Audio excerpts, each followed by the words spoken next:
Response খুব ভালো। বাংলার মানুষ প্রথমত যেভাবে মাননীয় মুখ্যমন্ত্রী মানে আমাদের দিদিকে ভালোবাসে এবং দিদি যেভাবে বাংলার মানুষকে আগলে রেখেছে এবং যেভাবে বাংলার মানুষ পরিষেবা অর্জন করছে, তৃণমূল কংগ্রেস যেভাবে পাশে থেকেছে, তো সেই হিসেবে তো রেসপন্স ইজ টেরিফিক, খুব ভালো রেসপন্স। এবং তাছাড়া সুপ্তি আন্টি আমার ভীষণ স্নেহ করে এবং সুপ্তি আন্টি আজকে ক্যান্ডিডেট হয়েছে, প্রার্থী হয়েছে, তার সমর্থনে এসেছি। অবভিয়াসলি ভালো লাগছে, ইটস ভেরি নাইস। মানুষজন এই গোটা পরিবারটাকে চেনে এবং সাধন আঙ্কেল এত বছর ধরে এখানে কাজ করেছেন, খুব ভালোভাবে কাজ করেছেন, তো মানুষের তার প্রতিও একটা ইমোশন রয়েছে। সো সব কিছু মিলিয়ে বলবো একদম পজিটিভ। দেখুন, আপনিও একজন মহিলা, বিভিন্ন জায়গায় মহিলারা এগিয়ে যাচ্ছে, কিন্তু আমরা সম্প্রতি দেখছি মহিলাদের ওপর মারধর, এই ধরনের ঘটনা আমাদের সমাজে হচ্ছে। আপনারা কেন সবসময় নেগেটিভটাকেই ফোকাস করেন? আপনারা তো একটু পজিটিভ সাইডটাও ফোকাস করতে পারেন। আপনি যেখানে বলছেন, আপনি নিজের কথাই উল্লেখ করলেন যে যেখানে মহিলারা এগিয়ে যাচ্ছে, তো ওই এগিয়ে যাওয়াটাকে আমরা ভিত্তি করে ওটার উপরে ফোকাস করে আর কিভাবে পরবর্তীকালে আরও কীভাবে বেটারমেন্ট আনা যায়, পরবর্তীকালে যে নেগেটিভ যে পোর্শনগুলো আছে সেটাকে কভার করে কিভাবে পজিটিভ করা যায় সেটার দিকে নজর রাখা উচিত, instead of publicizing negativity and toxicity. Thank you. হ্যাঁ, সেজন্যই বলছি যে ওইটাকে কিভাবে বেটার করা যায়, পজিটিভের উপরে যদি ফোকাস করেন তাহলে কিন্তু নেগেটিভকে আবার পজিটিভ করা যায়।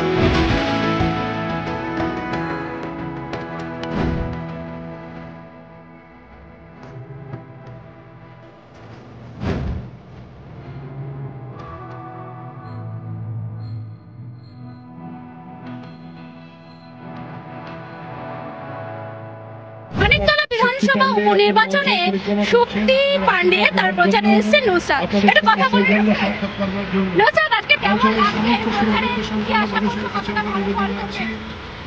আপনারা নিজেরাই দেখুন চারিদিকে, আপনারা তো আমাদের সঙ্গে প্রচারে রয়েছেন। মানুষের ডাকছে, যাবি? হ্যাঁ, মানুষজন এখান থেকে এখানে মানে 8 থেকে 80 মানুষের ভালোবাসা রয়েছে সাধন আঙ্কালের জন্য এবং এখন সুপ্তি আন্টির জন্য। সো মোস্ট ইম্পর্টেন্টলি বাংলার মানুষের সমর্থন রয়েছে আমাদের মাননীয় মুখ্যমন্ত্রী দিদির সঙ্গে, মমতা বন্দ্যোপাধ্যায়ের সঙ্গে। তিনি যেভাবে বাংলার মানুষের মন জয় করেছেন, যেভাবে বাংলার মানুষের জন্য লড়াই করেছেন এবং লড়াইটা চালিয়ে যাচ্ছেন, সেটা কিন্তু is very very commendable. And দিদির প্রতি একটা শ্রদ্ধা এবং আবেগ এবং ভালোবাসা আমাদের প্রত্যেকের সবার রয়েছে। যারা পলিটিক্সে আছে তাদের রয়েছে, যারা নেই তাদের রয়েছে। বাংলার সাধারণ মানুষের একটা অন্যরকম আন্তরিকতা রয়েছে, ভালোবাসা রয়েছে দিদির জন্য। সো আই থিঙ্ক এভরিবডি, এটা একটা জনজোয়ার, এটা একটা জনগর্জন। লোকসভার ইলেকশনে বাংলার মানুষ এটা সে জিনিসটা বুঝিয়ে দিয়েছে এবং as far as Maniktala is concern, I think আমি শুধু পজিটিভিটি দেখছি এখানে, শুধু পজিটিভ। আমরা কথা বলছিলাম নুসরাতের সাথে, আজ তিনি এসেছেন প্রচারে এবং তিনি বলছেন যে মুখ্যমন্ত্রী মমতা বন্দ্যোপাধ্যায় তার সমর্থন রয়েছে। তাছাড়াও দীর্ঘদিন সাধন পান্ডে তিনি এখানকার বিধায়ক ছিলেন, ফলে সুপ্তি তিনি কিন্তু জিতবেন, অর্থাৎ সুপ্তি পান্ডে তিনি জিতবেন বলেই কিন্তু মনে করছেন নুসরাত। ক্যামেরায় কল্যাণ মণ্ডলের সঙ্গে শোভা দাস, টিভি9 বাংলা, কলকাতা।